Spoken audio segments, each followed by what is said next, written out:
Hello, everyone. This is Adam Meister, the Bitcoin Meister, the Disrupt Meister. Welcome to the Beyond Bitcoin Show. Today is August the 24th, 2019. Strong hand, unconfiscatable. Bitcoin is the next Bitcoin. Personal responsibility is the new counterculture. Deferral gratification, conviction, golden age, strive for greatness, ambition, avoid mediocrity, principles over practicality. Oh yeah, we're going to go way beyond Bitcoin. But if you want to hear about Bitcoin, check out disruptmeister.com. Over 1,400 shows there. Check out yesterday's This Week in Bitcoin show. Alex and Anders were on. Oh my, it was great.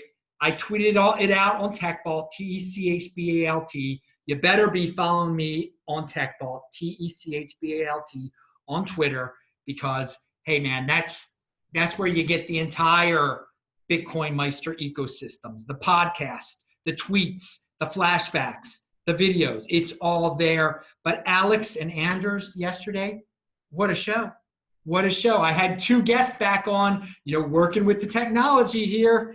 But yeah, you might not know who they are. You should know who they are. That's the thing. That's why it's insider information here. I don't have to bring you all the biggest names in the space. I do sometimes. I'm bringing you the smartest freaking names in the space, okay? Yeah, Alex, Anders, Jeet, people like that. These guys are the guys you should be following on Twitter, and you can learn a lot from that video. Okay, enough. Let's just get into Beyond Bitcoin, because that's why you're here today. You don't want to hear about Bitcoin. You want to hear about Beyond Bitcoin. Ben Shapiro, he brought up a term called surrender culture. Yeah, that pretty much sums up mainstream, a tremendous aspect of mainstream culture today, okay? People just surrender to political correctness. They're too scared to give out differing opinions that are different than the mainstream narrative.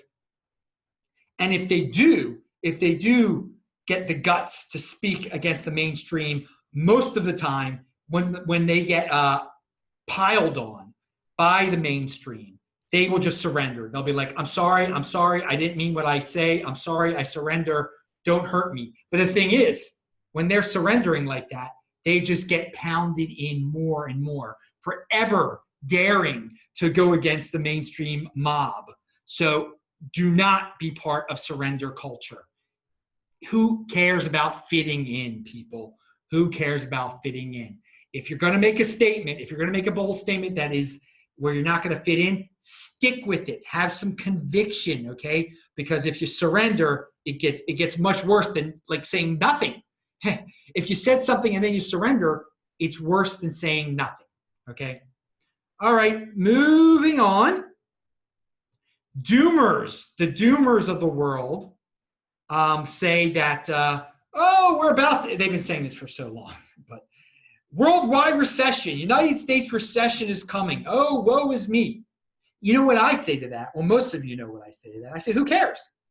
I mean, first of all, they've been saying that for a while, but even if there was to be a recession, okay, we've all lived through recessions before. But believe it or not, you've lived through a recession before.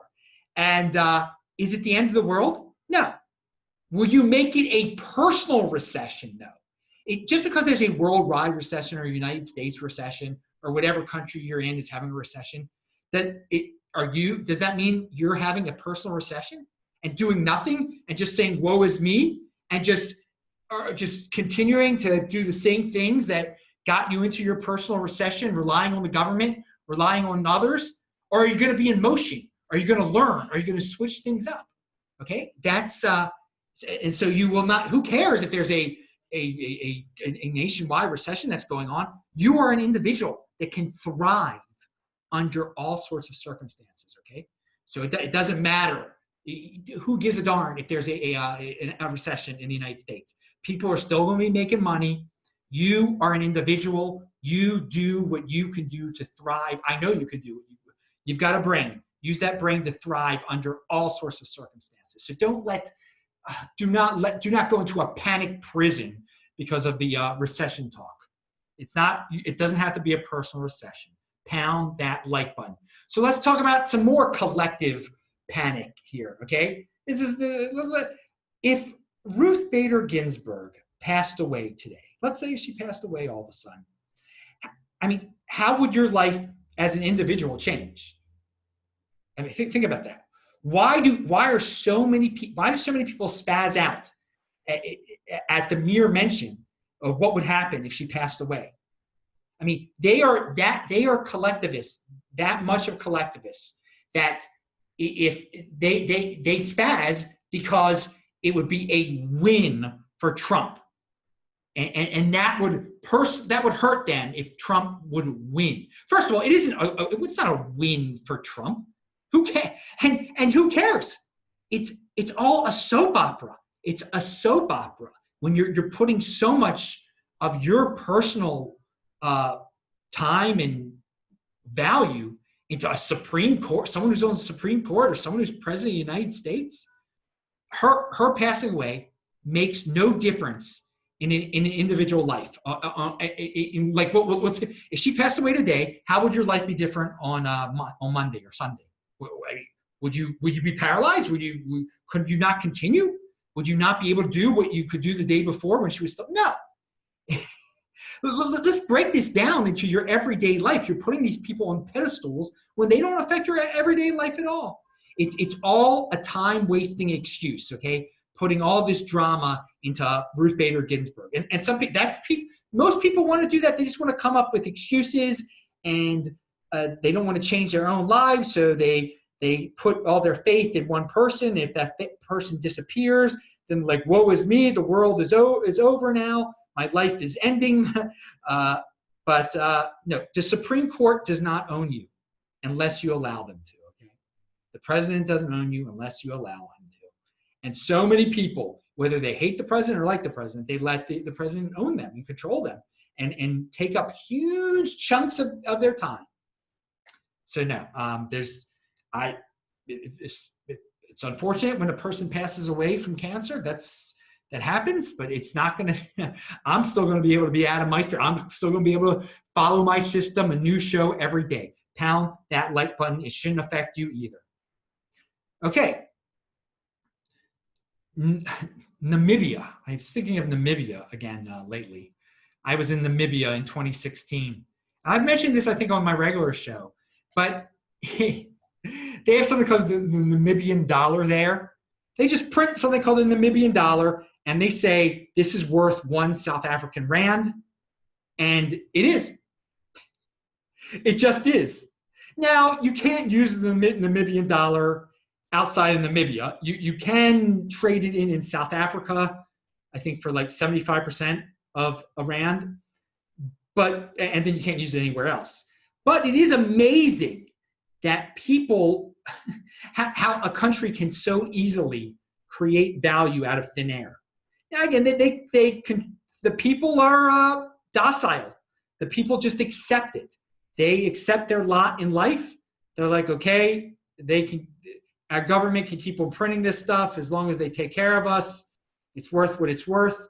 We believe the story. We can't use this thing outside of our country, but it's worth what it's worth here. And it is a very interesting, I talked about it in other shows, because Tether, which is a cryptocurrency that people use, that people say is worth $1. People ask, well, why is it worth $1?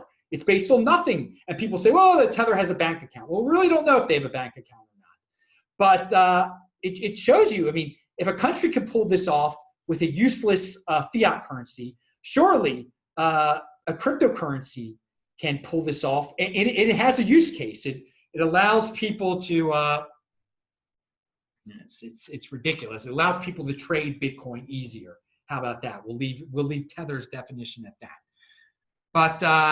But again, I long for the day, and it will be soon, when corporations will be getting on board this same train of printing their own money, just like Namibia does, and giving it and saying how much it's worth, and giving people more freedom to, there's many different economic systems you can be a part of. And Alex actually talked about this. There's going to be the corporate coins, the Bitcoin, your like total, your pretty much corrupt country coins, and then your not so corrupt country coins. And so, yeah, it is amazing. Bitcoin could free up so many people in Namibia from that situation that they're in, where their country can just print at will, and they have to deal with it. But they accept it. They're the ones that are accepting it. If I was in Namibia now, I would get into Bitcoin. That you don't have to worry about them printing up your Namibian dollar. All right, government is good for not very much, but let me tell you what governments like to do in countries like South Africa. I don't know if this has happened yet. This story is actually from 2018, late 2018. And so you'll have to update me if you're in Port Elizabeth. Now I want to say something. Port Elizabeth I was there in 2016, a beautiful city on the Indian Ocean. And what is, I have something written down here about, okay, it doesn't matter. Anyway, this article that I'm not getting to, Port Elizabeth is getting a name change.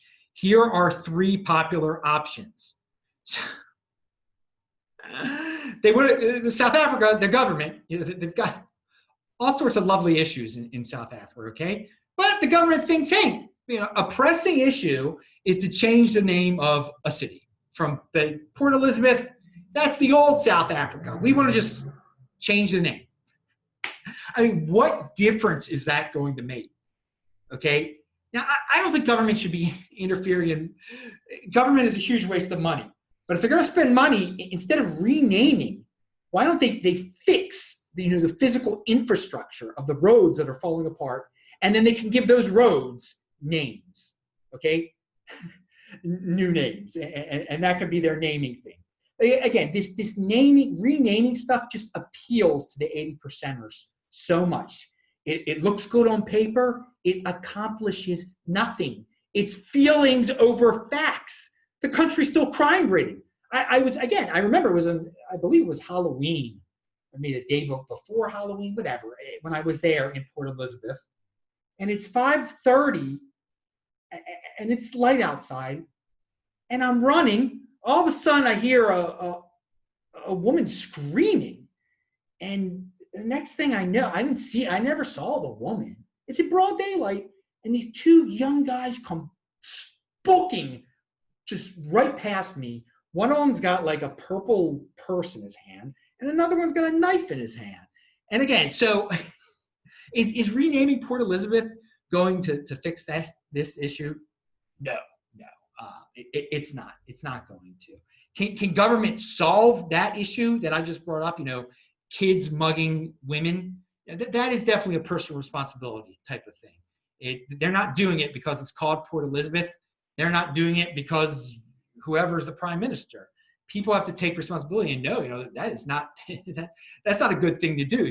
The parents that raised them, there may be some issues there, I guess. But and there's probably envy. They value their wealth in stuff, and so they want more stuff. So they have to rob a woman in broad daylight. By the way, so after I saw those guys run by me, I kept on jogging. It was in the middle of a run, and then I ran back to my Airbnb. that was the end of my time out. I think I might have cut the run a little short. I think. But anyway, I do wonder. But again, I want to point out so much potential in Port Elizabeth. I mean, there are definitely some ghetto aspects to it. One of which I just mentioned. The waterfront. Some of it is like. Some of the beach is beautiful, but then there's some industrial part that is just could have so much redevelopment. If it was just, if you let the private industry take over instead of the government having so much power there, and the government worrying about renaming cities instead of making the potential of that city on the beautiful Indian Ocean. You guys could go. That's what I wanted to say. You guys go back to the archives, disruptmeister.com. October of October of 2016. I actually did a show outside on the beach there at one point. So maybe I'll link to that below. I'll have to find that. I do link to everything I talk about. This video is linked to below, and I link to that article that talks about them wanting to change the name of Port Elizabeth. And so I don't. And one of the names is they renamed the region already Nelson Mandela Bay. That's been the name of the region for a while, and so one option is to call it like Nelson Mandela City or something like that. Yet history says he only visited Port Elizabeth like twice. It's ridiculous. It's so ridiculous. It's such a way. But again, that's what government's good for. That's what government's good for. All right. So let's talk about this article from the Atlantic. How life became an endless, terrible competition. Meritocracy prizes achievement above all else, making everyone, even the rich, miserable. Maybe there's a way out. Oh my God, meritocracy. Oh, it's so horrible. So let's go back to, before I review this article, let's go back to your moral base. There is nothing wrong with being elite. And I'm going to say shout outs to all my elite friends that are watching this. If you value your wealth in Bitcoin, if you're trying to get your first Bitcoin, your second, your fourth, your 10th, whatever, you are elite. If you know this is the home of insider information, you're elite. You're an elite holder. If you don't trade and flip and do all these ridiculous, if you've long-term thinking, you're not impulsive, you are elite already. Okay. So there's nothing wrong with success. Success shaming is envy, but success shaming, that's what mainstream culture is about today. Success. So this guy who's a professor somewhere, I think at Yale, he's writing something all about success shaming here. Now, there are some interesting takeaways from all this, okay? Fitting in is overrated. That is true. And so if you're pushing your kids to get into the best schools and putting so much pressure on them to get good grades, and so that they become the lawyer you wish you were, it's just so you can brag to your friends, and so they can brag to their friends in the future, and they get convinced that this is the only way to success in life. These great colleges and great high status jobs, supposedly, like being a lawyer. Then yeah, and you're not doing it because you like it, then hard work you don't work hard just to fit in, okay? That's the overrated aspect. So I can see why, if you've got a society of people, even smart people, even people who compete really hard, whose end goal is just to fit in, yeah, those super rich lawyers, they aren't going to be happy. They are going to be stressful. That what you have to take a few steps back here. In order to be elite, okay, you can be successful in all sorts of things. You don't have to go to these traditional routes at all. You don't have to be the rich lawyer working his butt off just to get that tremendous house to impress all his friends. Being the best you can be in a field that makes you happy, that is great. There's always going to be inequality in any free area of life, though. That's another thing people have to realize.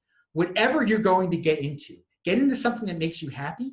But even in Bitcoin, even getting into Bitcoin, there are going to be people who got into it and went gung-ho into it because they believed in it. They worked hard to learn as much as they could about it to make them confident enough to make a smart plan, to get a lot of it, okay?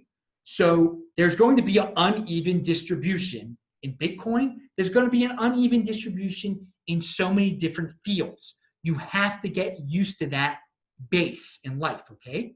But you do the best you can for yourself, okay? If others, then this guy's complaining about how so many people are doing so super well, but he doesn't feel bad for them. He mentions in the article, you shouldn't feel bad for the rich. You shouldn't feel bad for the rich. which again, he feels bad for the poor. So he tries to devise all these plans, all these ways around the natural 80%, 20% system of life. That 20% of the people are going to produce 80% of the wealth, okay? In 80% of the success in any field.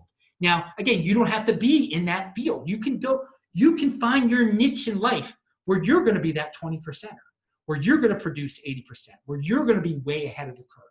So this, shaming meritocracy, that's not the way to go on this, okay? There's a meritocracy. It isn't about destroying yourself, okay? It can be if you are in something where the hardest working people are going to be rewarded, but it's not something you're happy about. It's not something that you really want, but you do have the abilities to work real hard. Yeah, then meritocracy, you're forcing yourself into a meritocracy that you shouldn't be in, okay? You shouldn't be in that rat race. Get into another field where you love the competition and where you will strive, and there is no shame. There's no shame in being elite. And for all the success shamers out there, yeah, you keep on doing what you're doing. I'm going to be in the Bitcoin overlay, enjoying my success and not having to worry about fitting in to your mainstream culture. So, okay, and just remember, what you do with it, and I've said this before, what you do with what's in your head is what brings you success, okay? So if you magically gave everyone a degree, if everyone was allowed into Harvard all of a sudden, and they got a magical piece of paper that said they have a Harvard degree, no, that wouldn't automatically confer success upon them. Again, it's going to take using what's in your head and some work through what you have in your head to achieve success. There are no magical simple answers in life, and I think a lot of people don't understand that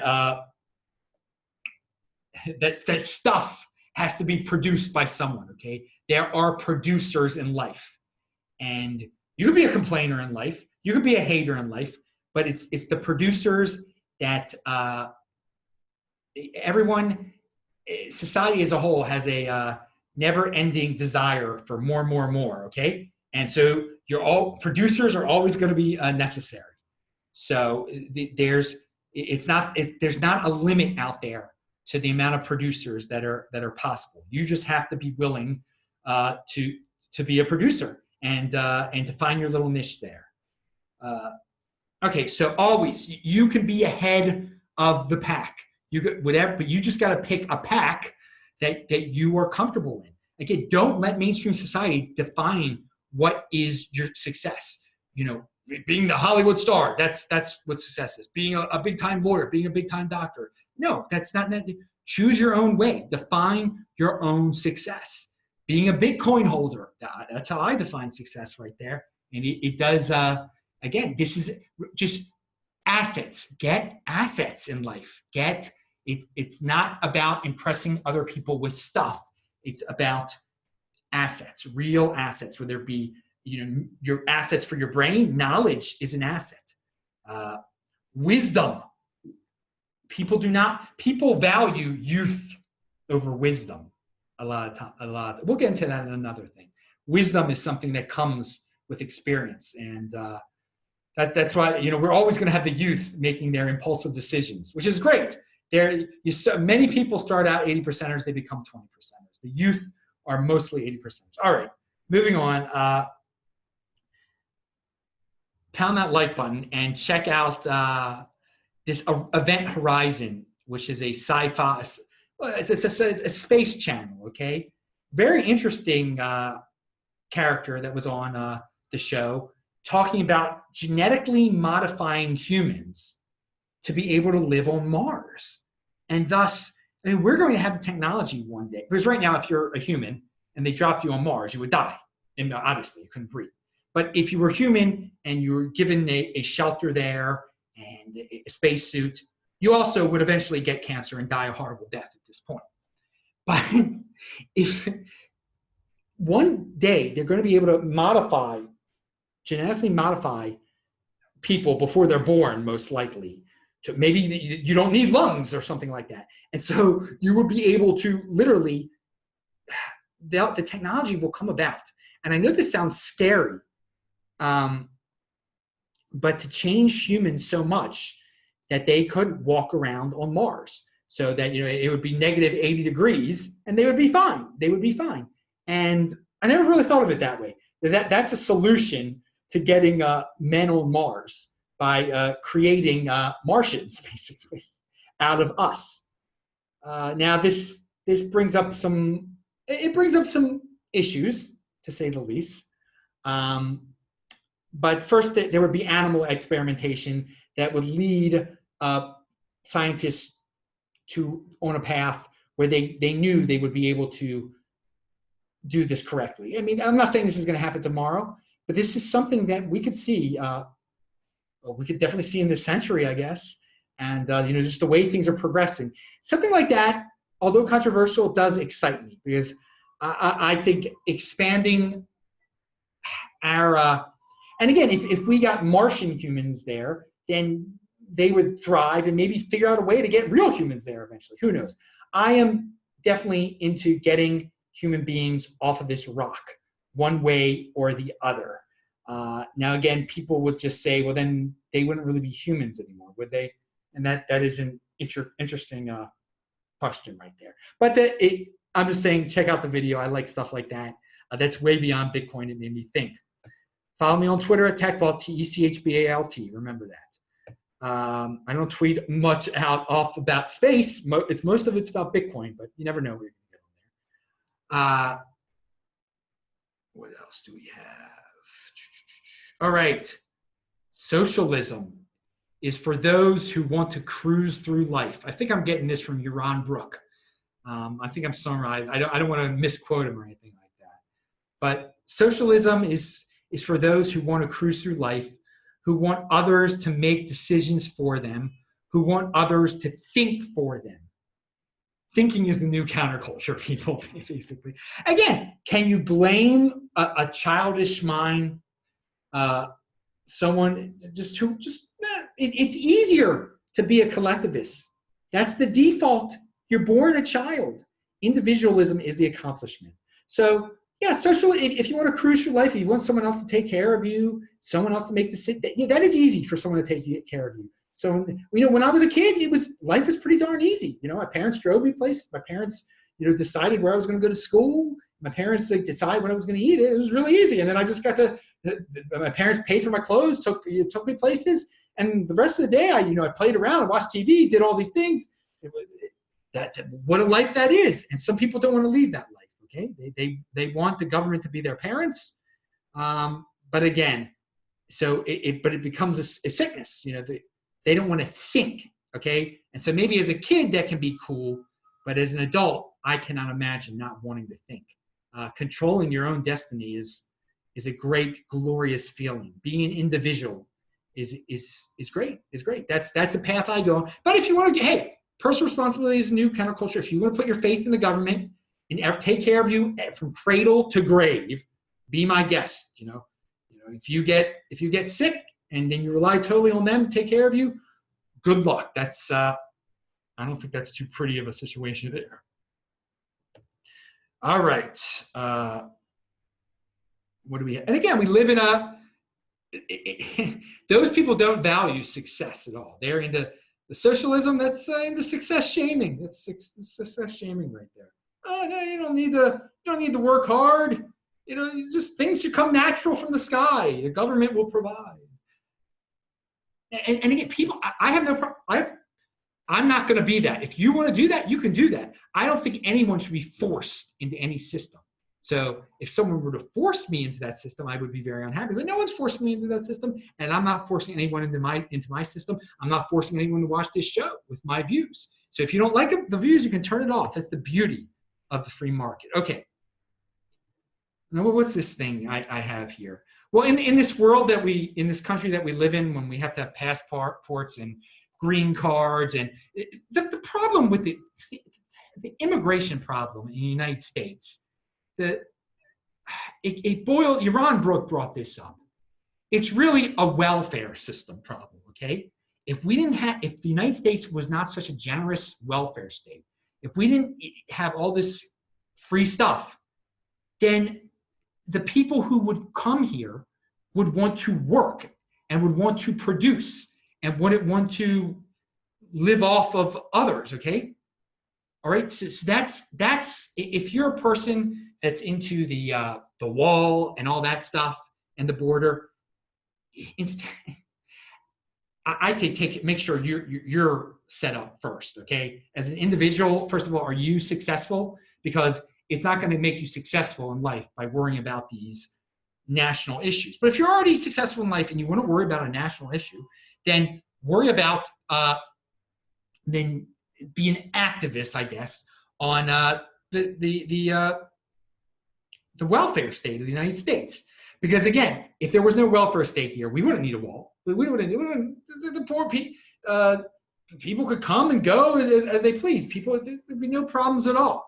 No, people would not want to come. There would be nothing to live off of. They would have to produce for themselves, and the more producers, the better. That is great. That's great. Again, there's an unlimited need in society for more. So the more producers we get, the better.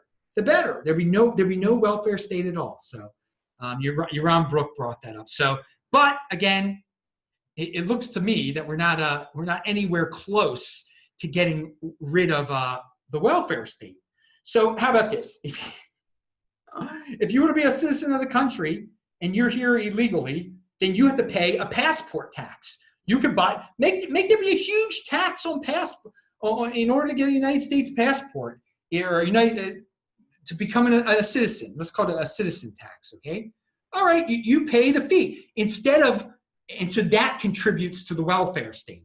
Let the new people contribute to the welfare state instead of the people who are already here who have no choice in the matter, okay? They didn't have to come, the people running across the border illegally and everything, they didn't have to come here. They thought they're gonna get some freebies and stuff. Well, okay, you catch them and you say, here's the deal. You're gonna pay. This is gonna cost you now, okay? Make it some huge, again, I mean, what we have right now is the people stuck here had to pay tremendous healthcare tax. Healthcare, since the healthcare system is controlled by the government now, it's basically the price is a tax on the people. So instead of the people that were here originally having to pay for the newbies, have the newbies pay for themselves. Give them the option. Throw that on the table as a possible solution. Okay, I think some people might be into that. If you want to come here, you need to help fund the social welfare state. Okay, we can't take in freeloaders. Okay, so again, because some people are going to say, Adam, we're never getting rid of the social welfare state. Okay, we're never getting rid of the social welfare state. Great. So then my next thing would say, let the illegal immigrants pay for it, not me. Let the illegal immigrants pay for it. And then if they can't, then send them back at that point. All right, but give them the option, and give them some payment plans, even maybe. Get them on some people's payrolls and say, okay, you were paying this dude under the table. Now you're on the payroll. Now they've got a temporary visa. We're taking this much out of their paycheck every month. That's it.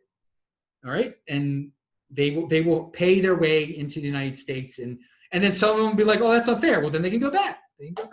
All right, so that's my little take on that. Don't worry about it too much. I hear talk about it. I just thought, there's an idea. Instead of our taxes going up, why don't we have some immigrant taxes? All right. So, but again, people, it's not, the problem is not going to get solved. The illegal immigration is not going to get solved. The welfare state isn't going to get solved. So as an individual, what do you do? Because what I just talked about was national policy there, and I'm not doing international. As an individual, though, what do? You have real assets. Like Bitcoin, okay? So that if you ever got uncomfortable wherever you are, you could take your real asset with you and start anew in a better environment. And again, all of this social welfare, all of this illegal immigration is paid for by the US dollar, by printing the US dollars. So if you have no real assets, you have no hedge against the US dollar, okay? You are totally reliant on the US dollar. So if your salary stays the same and they keep on printing money, and the United States keeps on printing money to pay for all this, then you are paying for this, okay? You are really paying for all this. But if you have real assets that can't be wealth taxed, because again, real estate is wealth taxed, but still real estate is better than having no asset at all. If you have real assets, then you are protected against how all this is going to get paid for. And it will continue. People are like, no, the system can't continue. It's all going to, no, the system can continue because the 80%ers love stuff. They love the welfare dollar, and they don't realize that they're getting poorer and poorer and poorer when they have no assets. So as long as you have assets, and if you have the best asset, which is Bitcoin, you're fine. That's how you really fight against these injustices that the government has come up with, the illegal immigration and the welfare system. You have real assets, you will be fine. Much better off than the people with no assets. What's this Twitter thing here? Why do people spend money to lose weight? Okay, this is from, I left them, I don't know who this is, but it's linked to below. Why do people spend money to lose weight? It's inherently a free thing. Literally, don't eat for a few hours. You don't need a special low-calorie snack. Drink water.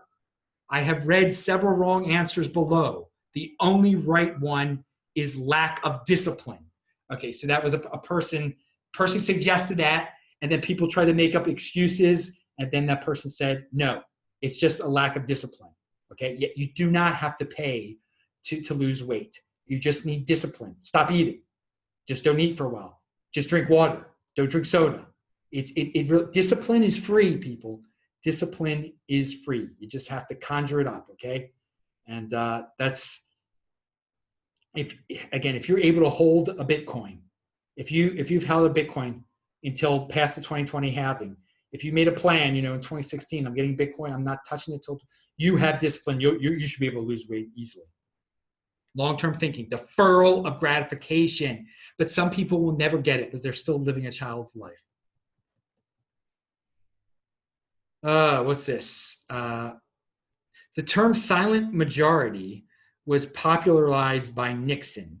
Then it meant people who were silent because they didn't care enough about politics to speak out. It's pretty chilling that it can now be used to mean people who are afraid to express their opinions lest a mob come after them. That is a very interesting part of surrender culture, okay? The silent majority out there, they are scared that a mob is going to come after them. So that is why they remain silent.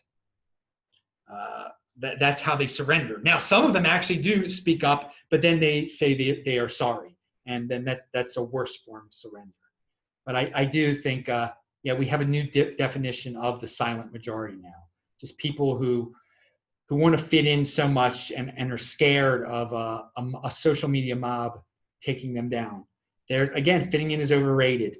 I've had people criticize me before. It just makes you a stronger person. You got to stand for something, people. You got to stand for something.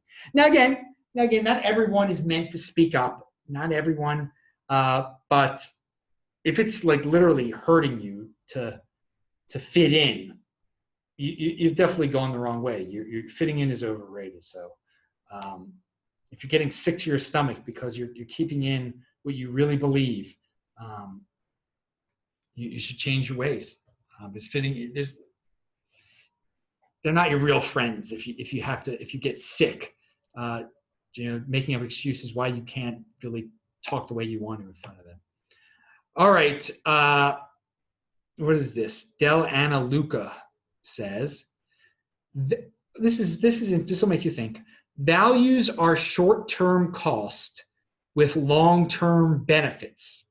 Okay, short-term cost. If you have values, you have some short-term, but over the long run, those values are going to pay off.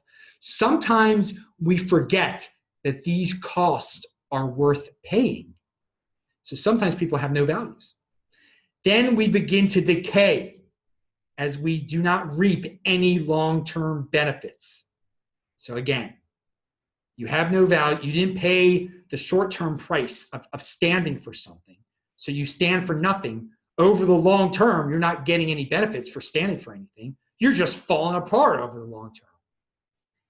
It's important to create systems to remind ourselves that values are cost worth paying. They are. They are. It is worth it to stand for something because in the long term, you're going to be a healthier and happier individual. Okay. If you're just going with the crowd, going with the flow, yeah, in the short term, that's fun. That might be fun, but over the long term, you're going to be worthless. You're going to be sick. You gotta stand for something in life.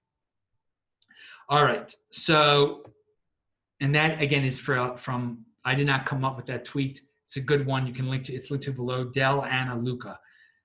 Yaron Brook has a video. It's linked to below. He talks about his thoughts on Andrew Yang and UBI, Universal Basic Income. And again, he points out that Yang's got a solution for everything. And Yang basically feels the government should have a solution for everything. Guys, he's very well-meaning, Andrew Yang. You should come up with your own solutions for your own problems, okay? Now, one thing that is a little confusing about Yang is that I think on the website, his website, it does say that he wants to get rid of all welfare and replace it with UBI. Then he doesn't really say that, or there's some ambiguity about the whole situation. And Yaron Brook agrees. He says, if UBI replaced all welfare, okay, everything, that would be better because there would be there's so much maintenance costs with the various welfare systems that are out there. Section 8 costs money to maintain. Food stamps cost money to maintain. All sorts of stuff costs money. If it was just like you get a UBI check every month, that's not much of a maintenance cost right there. But, and I agree with you, Ronald Brook, on this. If you're just going to maintain the old welfare system and create a value-added tax on every transaction in America to fund a UBI, that is horrible. That's a much worse situation. It's a much worse tax situation, a much worse social welfare situation, because you're going to have the old horrible welfare system, and then a new one. It'll tempt even more people to come into the country. There'll be even more abuse. I mean, there'll be more. Again, now taxes on transactions. I like value added. I like VAT over income tax. But that's not what they're suggesting. They're suggesting we'll still have the income tax and we'll have a VAT. Now, VAT, again, that hurts the spenders more than the savers, which is great. That's fine. Again, I don't believe in any taxes. If I had my choice, just like Yaron said, I would pick VAT over income tax any day. But it appears Yang wants to have income tax, wants to have the VAT, wants to have the social welfare system continue and have UBI, which is just again, have Bitcoin. Have Bitcoin, you don't have to worry about that stuff. James Clear, wealth is a gain that compounds. Health is a gain that plateaus and then declines. As we age, we should spend more time staying fit and less time making money. Increasingly, working to ward off the effects of aging and allowing the effects of compounding to take over. So there again, when you're young, when you're under 50 years old and stuff, and who knows what it is? I don't know now with technologies what the definition of young is. But when you're still naturally healthy and everything, you are as productive as possible, and you set up a system where you get assets that make you money, where you don't need to work anymore, so that when you do become older, when your health does start to naturally decline, you do become older, you don't have to worry about making money anymore because your assets are making money for you. And you can focus on doing special things that make you healthy, okay? You don't want to be worrying about, when you're 62 years old, like, oh man, how am I going to find this job? Oh, I got to work 50 hours a week, 80 hours a week or whatever. But then you have no time to take care of your health, to ward off the effects of aging. This is very important. This is a long-term concept, people. This is a deferral of gratification concept, all right? So work hard when you're young and set up a system where your assets will be able to take care of you in the future and make money. And so then in the future, when you're hard, you can focus in on your health instead of worrying about where I'm going to get my next job. After a certain age, that should not be a worry at all. Your assets should be compounding and should be making you money. All right. So again, I'll repeat this.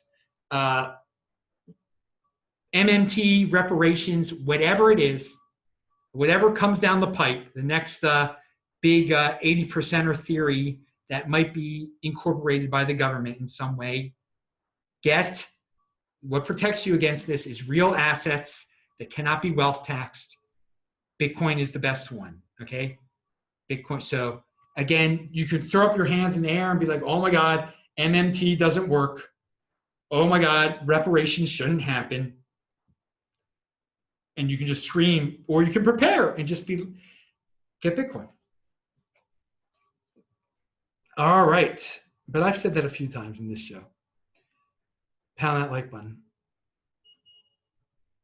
One thing I have no car. So wherever I travel, I'm in Tel Aviv now. I was in LA beforehand. I see the city from a completely different view than the masses who all have cars and have to drive and have to deal with all of that drama. So, to me, so many people complain about LA. Now, there are reasons to complain about LA, but so much like the traffic. The traffic was nothing to me.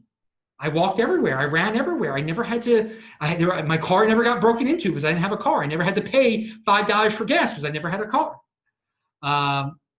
It's awesome. You see cities in a completely different light if you don't have a car. Boise, Idaho, too. I've heard people complain about it. They're like, oh, it's so hard to commute in from the valley, and the traffic's just as bad as that. When I was in Boise, I ran everywhere. It seems like such a beautiful downtown and kind of quaint, and it's so up and coming and everything. Very safe. So like when I'm running around Boise or running around Tel Aviv too, I see how safe it is, and I just love it. And I'm not distracted by all the car people. The car people get into a mentality where they have to deal with all the car drama. So you just live a complete different life when you don't have to deal with the car drama. And so that's the benefit of being in shape, people. Right there, when you can walk everywhere, where you can run everywhere like I can, and where you work for yourself and you don't have to commute. Okay, or maybe you work for figure out a situation where if you do work for someone else, where you can walk, okay, in a city where you don't. Again, the non-car culture, I find it to be quite liberating, and I see life and cities completely different. So I don't know if anyone else watching this video has experienced that. Shout out to Boise, though. Boise. I'll end it with a shout out to them. I haven't been there for, now a little over a year. And again, it is the up and coming city in the United States of America, the city of the 2020s. Already people from California are flocking there, which a lot of people don't like in Boise. But it is, there probably was a time, Denver was thought of as some like backwoods place. And, first the insiders knew about how beautiful, and now Denver is the huge, big, tremendous capital of the Mountain West, okay? Sports teams galore. It's trendy as anything. And again, Denver has its problems. So I'm seeing Boise I don't know if Boise will ever get that big, okay? But it'll be Portland-like one day. It'll definitely be Portland-like one day, okay, in terms of trendiness and people just realizing how healthy and nice of an area it is. It's a beautiful and safe city it is. And again, it'll become less safe probably over time. But I mean, it's not going to become Baltimore or anything like that. I'm saying it's the city of the 2020s, okay? And I invite you all to visit, as I did, and they've got a great Bitcoin community. You should move there. If you're unhappy with where you're living in the United States, if you're in some Baltimore type of situation where and I'm talking about like, again, if you want to live in a city, not live in a suburb, okay, Boise is where it's at. But here, I linked to an article about it below that I found fascinating, that I did not even know this fact about Boise when I visited there, the times I've been there. Boise is home to the largest concentration of Basque people outside of Spain. I had no idea. It's so interesting. Yeah, apparently they came to America, and that part of the country, they could herd sheep up there. They could do a few things they could do back in Spain, back in Basque country, and Boise was very convenient for them. So that's where they went. It's very, very interesting. And man, I'm always learning. I'm always getting interesting tidbits out there. And I do like to travel. I like to see things in person, and I like to see what like to make predictions about what's going to be the next big cities in the United States. And for you real estate speculator, I'm not telling you to buy real estate there. I'm telling you it's very, you can tell if you go there in person, and you don't have to commute from their suburbs I'm sure commuting from their suburbs to the center of Boise isn't too fun. If you don't have to do that, you will see like, oh man, this is where it's at. This is where the hipsters are going to be soon enough. 2020s Boise. I'm sure you guys in Boise, you better be pounding that like button, because I just gave you guys huge shout outs. And yeah, Spokane too. But probably Boise will be bigger, will be more successful than Spokane. Okay, I'm Adam Meister, Bitcoin Meister, Disrupt Meister. Remember, subscribe to this channel, like this video, share this video, check out the links below, pound that like button. And yeah, man, I hope to visit Boise in 2020 or 2021. See you guys later. Bye-bye.